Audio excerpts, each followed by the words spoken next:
എൻസൈക്ലോബൻസിന്റെ പുതിയൊരു വീഡിയോയിലേക്ക് ഏവർക്കും സ്വാഗതം. കേരളം മുൻപൊങ്ങുമില്ലാതെ വിധം കടുത്ത ഉഷ്ണതരംഗത്തിലൂടെ കടന്നു പോവുകയാണ്. വേനൽ കടുത്തതോടെ സംസ്ഥാനത്ത് വൈദ്യുതി ഉപയോഗം സർവകാല റെക്കോർഡുകളും ഭേദിച്ചിരിക്കുന്നു. ഈ സാഹചര്യത്തിൽ പവർ ഗ്രിഡിന്റെ തകരാറുകൾ ഒഴിവാക്കാനും തടസ്സമില്ലാതെ വിതരണം ഉറപ്പാക്കാനും KSEB കർശന നിയന്ത്രണങ്ങളിലേക്ക് കടക്കുകയാണ്. വരാനിരിക്കുന്ന ദിവസങ്ങളിൽ ഉപഭോക്താക്കൾ നേരിടേണ്ടി വരുന്ന വൈദ്യുത ക്രമീകരണങ്ങളെക്കുറിച്ചും നാം പാലിക്കേണ്ട ജാഗ്രതയെക്കുറിച്ചും ബോർഡ് വ്യക്തമായ നിർദ്ദേശം പുറപ്പെടുവിച്ചിട്ടുണ്ട്.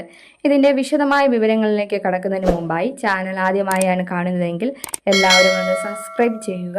അപ്പോൾ നമുക്ക് വീഡിയോയിലേക്ക് കടക്കാം. കേരളത്തിൽ കനത്ത ചൂട് സാഹചര്യത്തിൽ വൈദ്യുതി ഉപയോഗം റെക്കോർഡ് നിലയിലേക്കാണ് ഉയർന്നത്. ഇത് സംസ്ഥാനത്ത് വൈദ്യുത വിതരണ ശൃംഖലയെ വലിയ ബുദ്ധിമുട്ടിൽ ആക്കിയിരിക്കുകയാണ്. പ്രതിദിന ഉപയോഗം വൻതോതിൽ വർദ്ധിച്ചതോടെ ഗ്രിഡിന്റെ സുരക്ഷ മുൻനിർത്തി മുൻകൂട്ടി നിശ്ചയിച്ച പ്രകാരം വൈദ്യുതി നിയന്ത്രണം ഏർപ്പെടുത്താൻ KSEB തീരുമാനിച്ചിരിക്കുകയാണ്.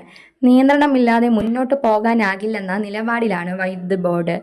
15 മിനിറ്റ് മുതൽ അരമണിക്കൂർ വരെയായും വൈദ്യുതി നിയന്ത്രണം ഏർപ്പെടുത്തുക. അതാത് പ്രദേശത്തിന്റെ സാഹചര്യവും വൈദ്യുതി ഉപയോഗത്തോതും പരിഗണിച്ചായിരിക്കും നിയന്ത്രണം ഏർപ്പെടുത്തുക.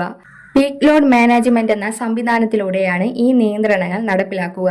വൈകുന്നേരം 6 മണി മുതൽ 11 മണി വരെയുള്ള സമയത്ത് വൈദ്യുതി ഉപയോഗം പരിധിക്കപ്പുറം ഉയരുന്നത് ട്രാൻസ്ഫോമറുകൾക്ക് അമിതഭാരം ഉണ്ടാക്കുന്നു. ഇത് സിസ്റ്റം തന്നെ തകരാറിലാകാൻ സാധ്യതയുള്ളതിനാലാണ് നിയന്ത്രണം അനിവാര്യമായിരിക്കുന്നത്. വൈദ്യുതി മുടക്കം നേരിടുന്ന പ്രദേശങ്ങളിൽ ഗുണഭോക്താക്കൾക്ക് ഇത് സംബന്ധിച്ച് വിവരം SMS വഴി മുൻകൂട്ടി നൽകുമെന്ന് അധികൃതർ അറിയിച്ചു. ഏകദേശം 15 മിനിറ്റ് മുതൽ അരമണിക്കൂർ വരെയാകും ഓരോ പ്രദേശത്തും വൈദ്യുതി തടസ്സപ്പെടാൻ സാധ്യതയുള്ളത്. അതാത് പ്രദേശത്തെ വൈദ്യുതി ഉപയോഗത്തിന്റെ തോതനുസരിച്ചായിരിക്കും ഈ ക്രമീകരണം. വേനൽ ചൂട് ക്രമാതീതമായി വർദ്ധിച്ച സാഹചര്യത്തിൽ സംസ്ഥാനത്ത് വൈദ്യുതി ഉപയോഗം കുതിച്ചുയരുകയാണ്.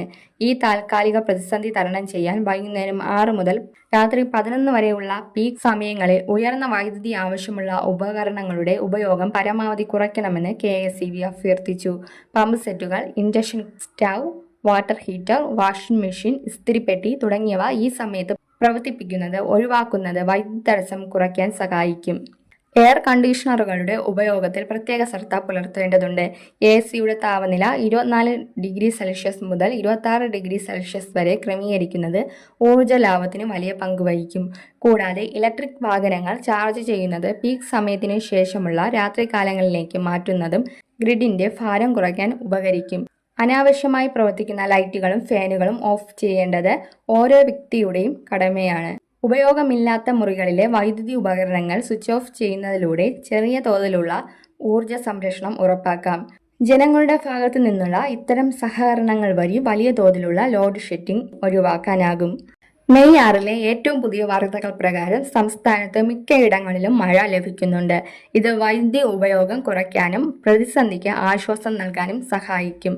പ്രതിസന്ധി പരിഹരിക്കുന്നതിനായി പുറത്തുനിന്ന് ഏകദേശം 250 മെഗാവാട്ട് അധികമായി വാങ്ങാൻ സർക്കാർ നടപടി എടുത്തിട്ടുണ്ട്. അപ്പോൾ നമുക്ക് പുതിയൊരു വീഡിയോയുമായി വീണ്ടും കാണും വരെ ഗുഡ് ബൈ.